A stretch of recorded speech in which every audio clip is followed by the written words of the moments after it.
नमस्कार। आज बात अरविंद केजरीवाल की।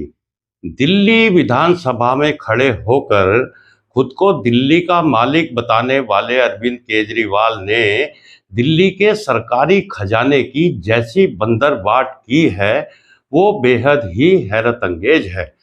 दिल्ली से केजरीवाल की विदाई होने के बाद इनकी सरकार के बड़े बड़े भ्रष्टाचार और घोटालों की परतें रोजाना खुल रही हैं।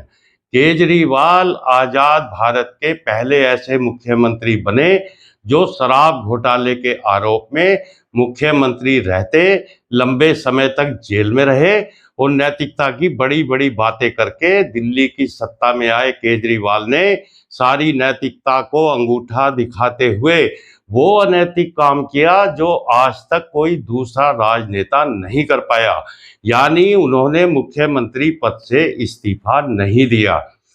यूं तो केजरीवाल के घोटालों की लिस्ट बहुत लंबी है, चाहे वो शराब घोटाला हो, चाहे वो बस खरीद में घोटाला हो, चाहे वो जल निगम का घोटाला हो, दिल्ली क्लासरूम घोटाला हो, सीसीटीवी घोटाला हो या इसी तरह के और भी न जाने कितने घोटाले। ये लिस्ट लंबी है और लगातार इसमें नए नए घोटालों के चैप्टर जुड़ते जा रहे हैं। केजरीवाल के घोटाले जनता के सामने न आने पाए, इसलिए केजरीवाल मुख्यमंत्री रहते अपनी सरकार के खिलाफ आई सीएजी की 14 रिपोर्टों को लगातार दबाकर बैठे रहे। विपक्ष की कितनी भी मांग के बावजूद उन्होंने कभी विधानसभा के पटल पर सीएजी की इन रिपोर्टों को रखा ही नहीं।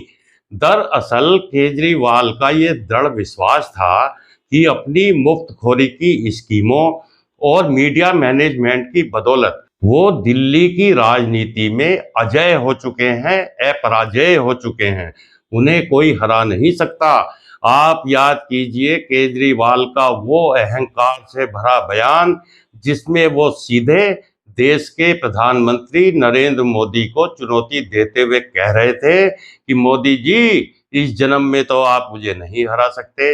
ये अहंकार नहीं तो और क्या था।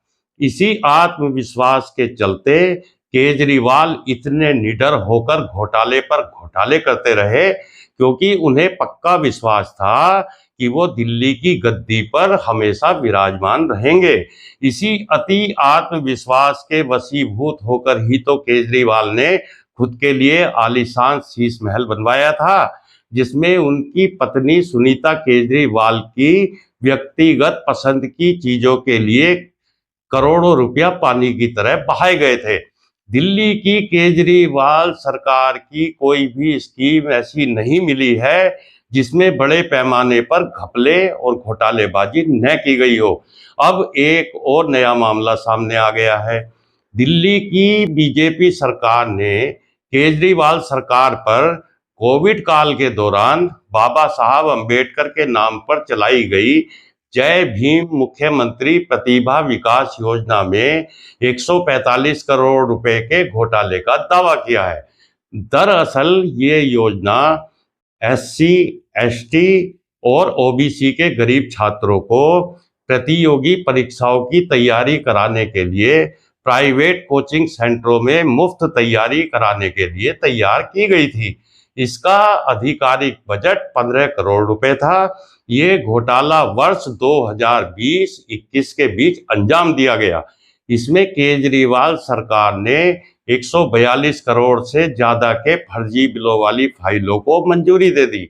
भाजपा का कहना है कि केजरीवाल सरकार ने दलित बच्चों के भविष्य को लूटा है।